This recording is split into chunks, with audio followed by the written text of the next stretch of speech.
তো অবশেষে সবাই মিলে কাজকর্ম শেষ করে সারা রাত সকালবেলা ড্রেস ডুস মেরে চলে অবশেষে গাড়িতে উঠে একটু সবাই মিলে গান বাজনা করে আমরা আগাচ্ছিলাম।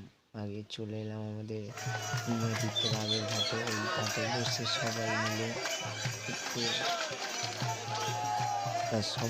গান বাজনা শেষ করে বেরোয় পড়লাম বাবার মাথায় জল ঢালতে উদ্দেশ্যে।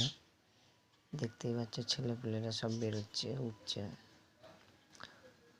মোটামুটি 30-40টা ছেলে ছিলাম, সব যাওয়া হচ্ছে। বেরোয় আমরা ডাইরেক্ট গেলাম তোমার লোয়াপট্টি বলে যে মন্দির, ওই মন্দিরে বসে একটু ভজন হলো। ভজন হওয়ার পর আবার সবাই মিলে গুছিয়ে গাছিয়ে আবার বের হয়ে পড়লাম। বের হয়ে সবাই যাচ্ছি কাশী বিশ্বনাথ আর টপকে গিয়ে আরাধনা মন্দিরের সামনে সবাই মিলে একটু বসে আবার বেরোয় পড়লাম আবার তারকেশ্বরী গেটের মুখে। দেখতে পাচ্ছ গেটের মুখে ঢুকছি বাঁক নিয়ে, তখন বাজে 1টা-1:30টার দিকে। দেখতে পাচ্ছ